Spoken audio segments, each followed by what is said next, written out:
The envelope trembled in my hands, its contents burning through the paper like acid. I'd found it tucked between Ryan's tax documents, a love letter from someone named Emma, dated just last week. My stomach lurched as I read it again, each word cutting deeper than the last. I'm Harmony, and until 5 minutes ago, I thought I knew what my life was. 23 years of marriage, a beautiful daughter, and a family farm that's been in Ryan's family for generations. Now I'm standing in our home office, holding proof that my husband has been living another life. Mom? Olivia's voice floated up from downstairs. Grandma Margaret's here for dinner. Perfect timing. I shoved the letter back into its envelope, my fingers catching on the edge. A thin line of blood welled up, and I watched it bloom across my skin. Fitting, really. Coming, sweetheart. I called back, impressed by how steady my voice sounded. The medical results from yesterday's tests sat unopened on my desk, another bomb waiting to explode. But this betrayal? This took precedence. I descended the stairs, counting each step to keep myself grounded. Margaret stood in our kitchen, arranging flowers in a vase like she owned the place. She probably thought she did. Harmony, dear, you look pale, Margaret said, her eyes sharp as needles. Have you been taking those vitamins I recommended? I've been taking care of myself just fine, I replied, moving to the stove where Olivia stirred the pasta sauce. My daughter shot me a knowing look.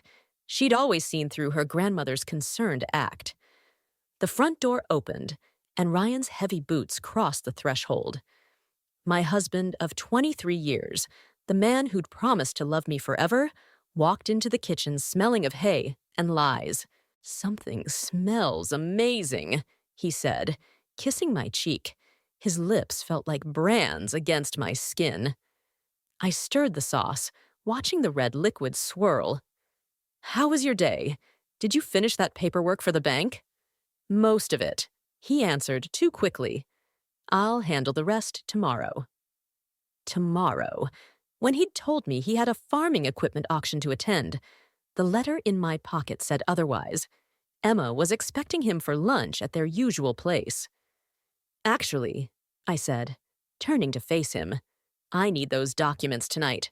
For the insurance company. His face flickered, just for a moment, before he recovered. I'll get them to you first thing in the morning, honey. Promise. Another lie. They came so easily to him now. Olivia's hand brushed against mine as she reached for the salt, and I caught the slight squeeze she gave my fingers. Sometimes I wondered if she knew more than she let on. My brilliant, observant daughter, who never missed a detail. I smiled at my husband, at my mother-in-law, at this carefully constructed life that was about to shatter. Of course, dear, I said. Whatever works best for you. After dinner, I found Olivia in her room, textbooks spread across her bed like a paper fortress. She looked up when I entered, her eyes carrying that same knowing weight they'd held in the kitchen. You found something, didn't you? She asked, closing her calculus book. The letter burned in my pocket. What makes you say that? Mom, please.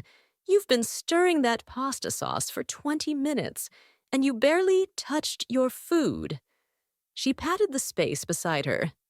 Plus, I saw the way you looked at Dad when he mentioned tomorrow's auction. I sat down, the mattress dipping under our combined weight. There is no auction, I said, pulling out the envelope. Olivia read the letter twice, her fingers tightening on the paper until her knuckles went white. Emma Collins, she said, the name falling from her lips like poison. That explains the calls. What calls? The ones that come when you're out in the garden. Dad always takes them in his office, but I've heard him say that name before. She reached for her laptop. And I think I know who she is. 3 clicks later, we were staring at a Facebook profile. Emma Collins, 28, Real estate agent, young, beautiful, everything I used to be.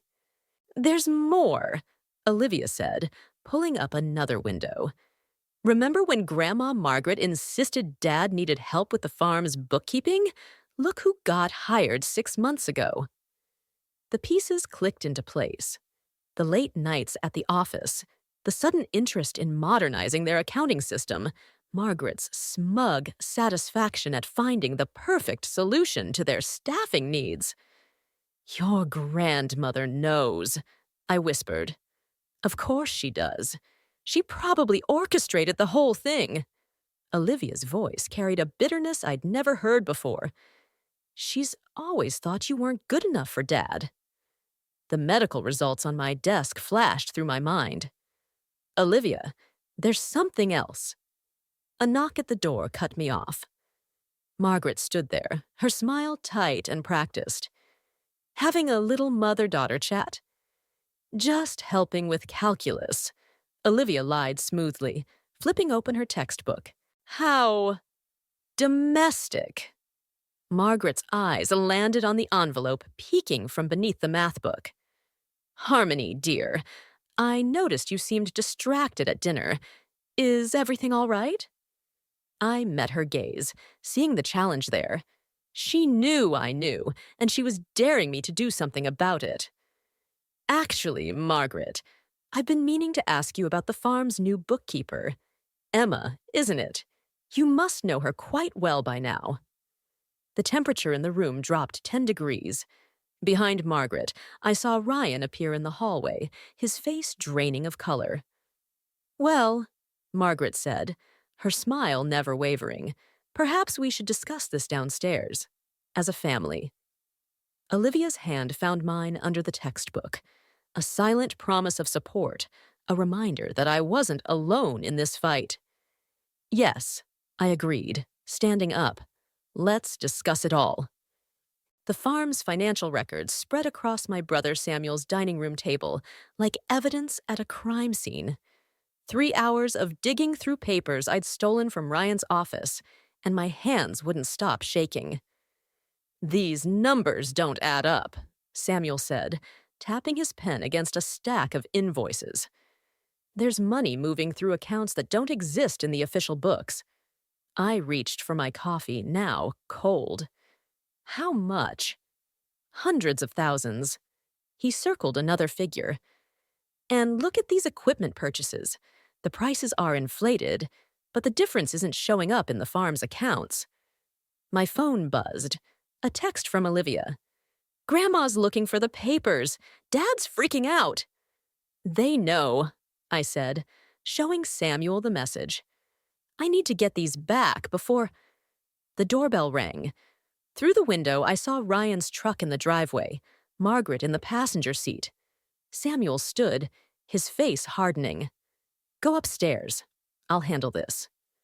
I gathered the papers, but stopped at the stairs. 23 years of marriage, and I'd never heard Ryan's voice sound like this. Where is she, Sam? This isn't your business. My sister made it my business. Samuel's voice carried that quiet danger I remembered from our childhood. Maybe you'd like to explain why you're embezzling from your own farm. A sharp intake of breath. Margaret's. How dare you make such accusations? Ryan would never. The numbers don't lie, Margaret, unlike your son. Those documents are private property, Ryan growled. If Harmony doesn't return them immediately... You'll what? I stepped into view, papers clutched to my chest. Ruin our marriage. Destroy our family. Beat me to it, didn't you?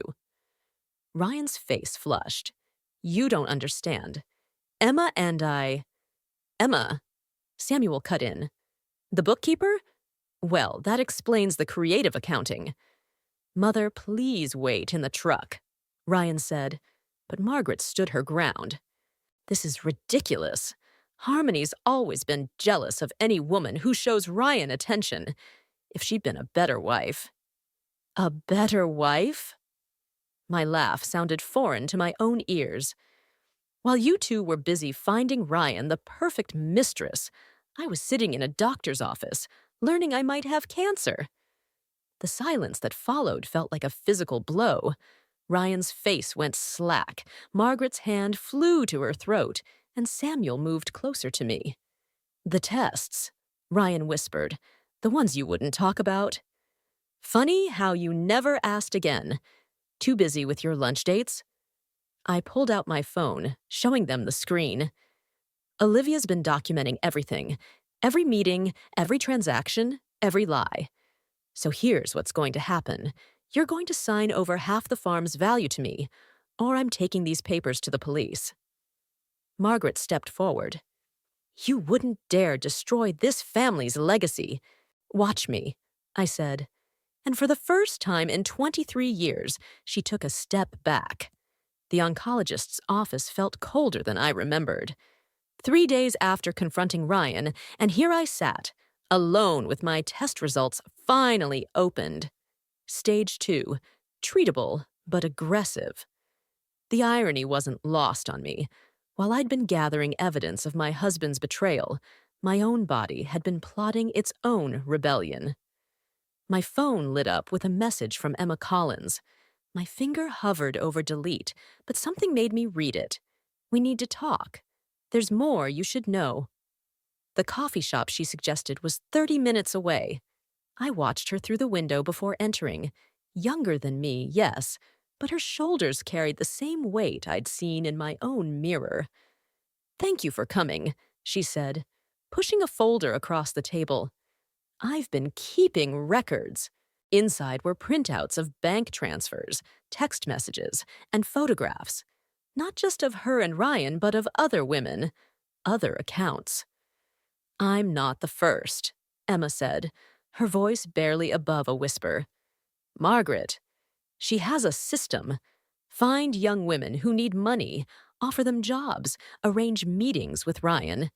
When they get too attached or ask too many questions, she makes them disappear with enough hush money to keep them quiet." My coffee turned to acid in my stomach. "How many?" "5 that I know of. But the money, it's not just about the affairs. Ryan's been moving farm assets into offshore accounts for years. Margaret's idea, insurance, she called it, against you." The bell above the door chimed. Olivia walked in, her face pale. "Mom, I got your text to meet you. What's she doing here?" Emma stood, gathering her things. "Helping, I hope. Check the last page. That's Margaret's private email password. Everything's there. Every plan, every payoff, every lie they ever told you." After she left, Olivia took her seat, eyes fixed on the folder. "I found something, too. Grandma's been visiting lawyers. They're planning to contest your right to any farm assets, using your illness as leverage." "How did you—" "I saw the hospital papers in your room." Olivia reached across the table, her hand covering mine. "Why didn't you tell me? I wanted to protect you." "Like Dad protected you? Like Grandma protected the family name?" She pulled out her laptop. "I've been tracking their accounts. If we act now, we can—" My phone buzzed again. "Ryan, coming home early. We need to talk about your future with the farm." Olivia read the message over my shoulder, her expression hardening. "They're making their move." I looked at my daughter, seeing not the child I'd tried to protect, but the ally I needed. The cancer could take my body, but I wouldn't let Ryan and Margaret take everything else. "Then it's time," I said, "to make ours." Samuel's contact at the FBI scrolled through the files on his laptop, his expression darkening with each click. "This goes beyond simple embezzlement," he said. "These offshore accounts are linked to larger operations, money laundering, tax evasion. Your husband's been busy." I gripped the edge of Samuel's desk. "Can you prove it?" "With Emma's records and Olivia's documentation? Absolutely. But Harmony." He leaned forward. "Once I file this report, there's no going back. Your whole family will be investigated." My phone buzzed. Margaret. Having dinner at the house tonight. Important family matters to discuss. Don't disappoint me. Another message followed, from Olivia. Dad's lawyer is here. They're in the study with Grandma. How long? I asked the agent. Give me 48 hours to organize the evidence. Then we move. I stood, my decision crystallizing. I'll be at dinner tonight. Make it 24. The drive home felt like entering enemy territory. Through the kitchen window, I saw Margaret directing the housekeeper, arranging flowers like nothing was wrong, like she hadn't orchestrated the destruction of my marriage multiple times. Ryan's voice carried from the study, "She's sick, Mother. We can't just—" "Which is precisely why we must act now," Margaret cut in, "before she ruins everything we've built." I pushed the door open. They froze. Ryan, Margaret, and a man I recognized as James Porter, the family's longtime attorney.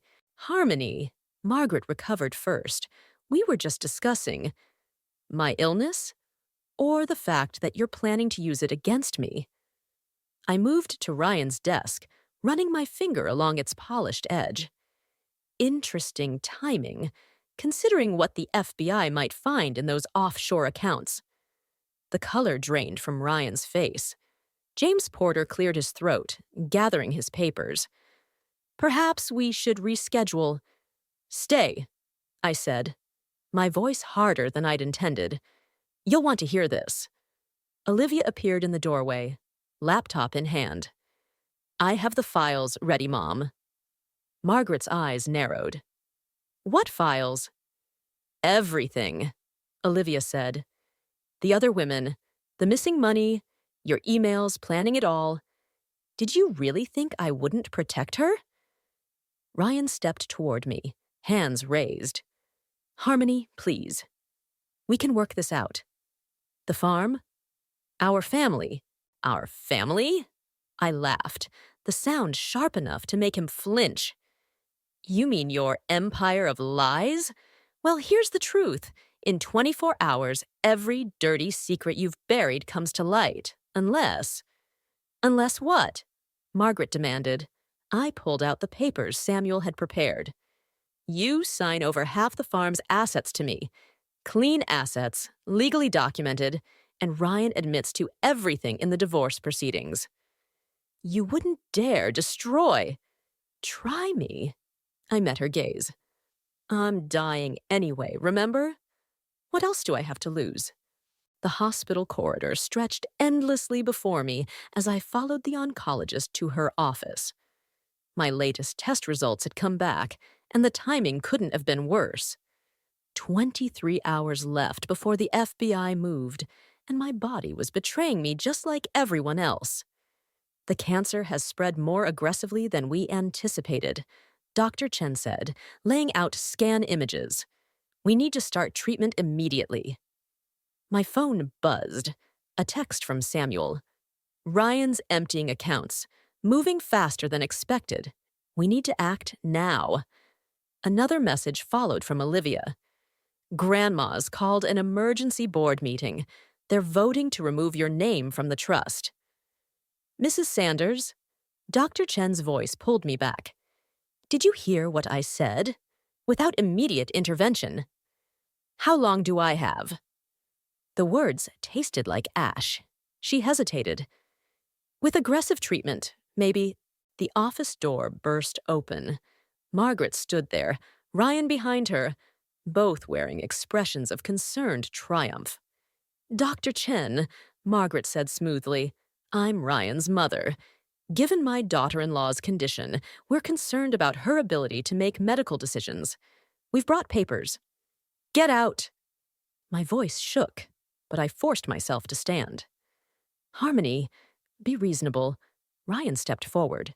You're sick. Let us help. Like you helped those other women, or the farm's investors. I turned to Dr. Chen. My husband and mother-in-law are currently under federal investigation for fraud. They're trying to seize control of my medical care to protect their assets. Margaret's mask slipped. You ungrateful! My phone rang. Emma's name flashed on the screen. I answered on speaker. Harmony? They're destroying everything. Ryan's men are at the office shredding files. They found my recordings. The line went dead. Ryan's face twisted into something ugly. You really think anyone will believe a desperate mistress and a dying woman over me? I built that farm. Everything you have is because of me. No. Olivia's voice came from the doorway. She held up her phone, recording everything. Everything we had you stole, and now everyone will know. Dr. Chen stood. I'm calling security. Don't bother, I said, fighting a wave of dizziness. They're leaving, and tomorrow, they're signing everything over to me, or I release every piece of evidence we have. Your choice. Ryan stepped closer, his voice low. You won't live long enough to spend it. Maybe not, I agreed, meeting his gaze. But Olivia will, and she knows everything. Margaret grabbed Ryan's arm, pulling him back. As they left, I collapsed into the chair, the room spinning. Mom! Olivia rushed to my side. Call Samuel, I whispered, fighting to stay conscious. Tell him to move now. We're out of time. The darkness crept in, and I wondered if I'd wake up to see justice served, or if this would be Ryan's final victory. The FBI agents swarmed the farmhouse at dawn. I watched from Samuel's car as Ryan and Margaret were led out in handcuffs, their faces ashen in the morning light. But it wasn't over. Not yet. You don't have to do this, Samuel said, gripping the steering wheel. The federal charges will stick. He's finished. I opened the car door. I need to see his face when he realizes who really brought him down. The police station interview room felt smaller than I'd imagined. Ryan sat across the table, his lawyer whispering urgently in his ear. When I entered, he straightened, that familiar, arrogant smile playing at his lips. Come to negotiate? He asked. I placed Emma's phone on the table. No, come to show you something. The recording played crisp and clear, Ryan's voice discussing offshore accounts, mistresses, plans to declare me mentally incompetent. But it was the last conversation that made his smile fade. Your mother's quite the strategist, Emma's voice said, teaching you how to hide money, arrange affairs, manipulate women. Like father, like son, right? Ryan's recorded laugh. Dear old dad never knew what hit him. Mother made sure of that. Just like we'll handle Harmony. I stopped the recording. Your father's accident 20 years ago. The brake lines didn't fail by themselves, did they? The color drained from his face. You can't prove. Emma kept everything, Ryan. Every conversation, every confession, even the ones about your father. His lawyer stood. This interview is over. Sit down, I said, my voice steady despite the room spinning. There's more. Why are you doing this? Ryan demanded. You're dying anyway. Take the settlement. Because of Olivia. Because every penny you stole, every life you and Margaret destroyed, it all stops now. I slid a document across the table. Sign it. All assets transferred to Olivia's trust, managed by Samuel until she's 21, or your mother gets to hear exactly how you really feel about her. Methods. His hand shook as he reached for the pen. You've become quite ruthless. I learned from the best. I stood, fighting the weakness in my legs. One more thing. Those offshore accounts you thought you'd hidden? The FBI found them an hour ago. Every cent goes to your victims' families. You'll destroy everything, he whispered. No, Ryan. You did that yourself. I'm just making sure you pay for it. As I turned to leave, he called out, What about forgiveness? I paused at the door. Ask your father about forgiveness. I'm sure you'll have time to discuss it. You'll be sharing a cell block. The door closed behind me, and I finally let myself shake. Olivia and Samuel waited in the hallway, ready to catch me if I fell. But I didn't fall. Not anymore. The farmhouse looked different in the autumn light. I stood at the kitchen window, watching Olivia sort through the last of the boxes. 6 rounds of chemotherapy had left me weaker, but still standing. Something Ryan hadn't managed from his prison cell. Mom? Olivia held up an old photo album. Should we keep these? I took the album, opening to a page where Margaret and Ryan smiled at some long-ago Christmas. No, but wait. I pulled out one photo. Ryan's father, Thomas, standing proud in front of the barn he'd built. This should go to the Historical Society. They're turning the farm into a community trust. The doorbell rang. Emma stood on the porch, clutching a manila envelope. She'd testified against Ryan last month, helping secure his conviction.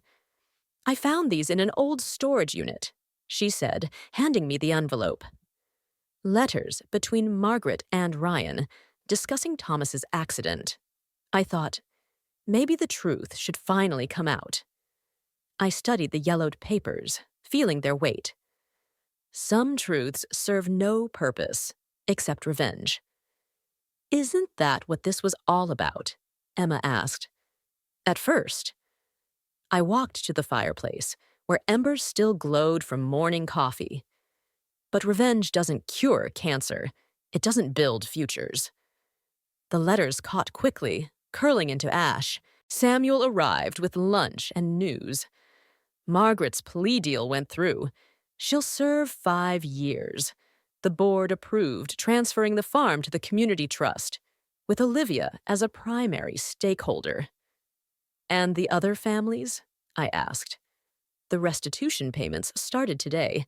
Ryan's victims will get everything back, plus interest. Olivia joined us, carrying a small box of her own discoveries. Look what I found in Dad's study. She pulled out a stack of birthday cards. Everyone I'd ever given Ryan, saved despite his betrayals. People are complicated, I said, touching the faded signatures, even when they hurt us. Is that why you burned the letters? Emma asked. No, I burned them because we get to choose what stories we tell. I moved to the window again, watching golden leaves scatter across the yard. Some choices protect, others destroy. Ryan and Margaret chose destruction. We're choosing something else, like turning the farm into something good. Olivia smiled, understanding. Exactly. I touched the window glass, cool against my palm. Sometimes the best revenge isn't revenge at all. It's building something beautiful from the ashes. Emma stood to leave, pausing at the door. Do you regret any of it? Only that it took cancer and betrayal to show me my own strength. I turned to Olivia, seeing my reflection in her determined eyes. But some lessons are worth the scars. The autumn wind swept through the open door, carrying away the last traces of smoke from Margaret's burning secrets. Outside, the farm stretched toward tomorrow, waiting to become something new.